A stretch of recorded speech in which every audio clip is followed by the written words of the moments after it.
La Ligue des Champions, on connaît le tableau des huitièmes de finale. Là, on retrouve, comme, on va dire un peu comme d'habitude, 4 Espagnols, 4 Allemands, 3 Italiens, 3 Anglais, 1 Français, 1 Portugais. Donc, nous allons voir le tableau de ces oppositions. On a le Borussia Mönchengladbach qui sera face à Manchester City. On commence déjà? Oui, c'est un duel assez équilibré, même si Manchester City connaît une baisse des régimes légère dans la première ligue, reste quand même un prétendant au trophée, Oui, c'est sûr. mais il faudra se méfier quand même de Mönchengladbach, qui est depuis un moment en train de retrouver son lustre des années 70. Vous avez une préférence pour je pense... une équipe? Oui, oui. Laquelle? Mönchengladbach. À Mönchengladbach, d'accord, qui sera face à Man City? Oui, Man City est en baisse de régime, comme il le dit. Quels sont les problèmes? Mais je crois qu'il pourrait trouver les solutions. À ce stade-là, les problèmes, quand ils interfèrent, ça ne pardonne pas. Ah oui, c'est sûr. On a donc la Lazio face au Bayern Munich, l'Atlético Madrid, Chelsea. Oui, le match du Bayern, il faut dire que ça va être un match assez intéressant avec un Bayern Munich qui est toujours dans sa forme. Ne prenons pas la dernière journée du championnat où ils ont coincé. Ils ont coincé. Il y a eu une baisse des régimes. Mais quand même, quand on voit la nomenclature de cette équipe-là, on pense qu'elle est taillée encore pour aller jouer les premiers rôles. D'accord. Leipzig, donc Liverpool FC, Porto, Juventus. Le Barça sera face au Paris Saint-Germain. Là, ce sont des retrouvailles. Ce sont des retrouvailles. Il y a 3 ans de cela, tout le monde se souvient de la remontada.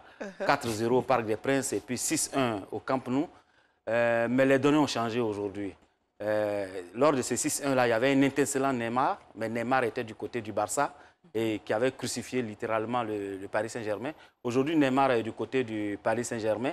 Mais les données ont changé surtout parce que les équipes ont évolué entre-temps.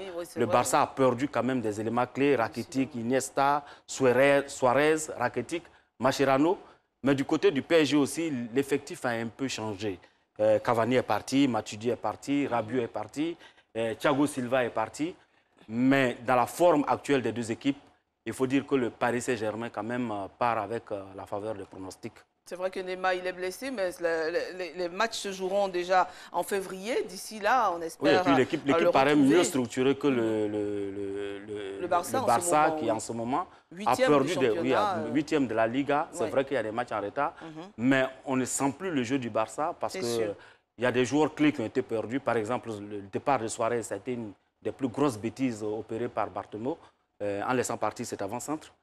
Dans le jeu du Barça, il y avait toujours ce point d'ancrage en pointe, cet avant-centre qui servait de point de fixation pour les milieux de terrain qui marquaient la majorité des buts, que ce soit Messi, que ce soit les autres milieux de terrain.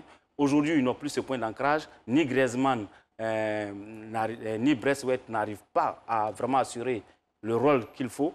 Et aujourd'hui, le Barça se trouve un peu orphelin de Suarez en pointe et de certains éléments clés au milieu de terrain. Et puis les deux autres matchs, c'est Séville FC, Borussia Dortmund, Atalanta Bergame, Real Madrid. Un match aussi qui promet. Ah oui, ça, c'est un match qui promet. Ça sera un duel italo-italien entre l'Atalanta et la Juventus. Non, plutôt le Real Madrid. Le Real Madrid, plutôt, je disais. Le Real Madrid rencontre de Porto. Voilà.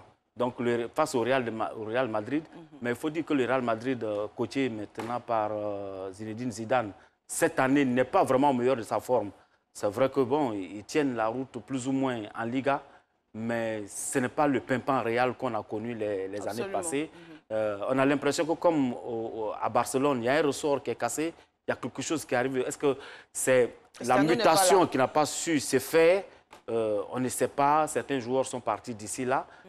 Aujourd'hui, le Real est porté peut-être par Benzema, qui est peut-être au mieux de sa forme, mais ça ne peut pas suffire. Et face à l'équipe italienne de l'Atalanta Bergame, qui est très, on le connaît, les Italiens sont très fermes dans le cadenaccio, qui a quand même une très bonne assise défensive. Si le Real n'arrive pas à trouver l'ouverture, ça va être dangereux pour eux. Parce que sur des contres, Bergame pourrait faire la différence.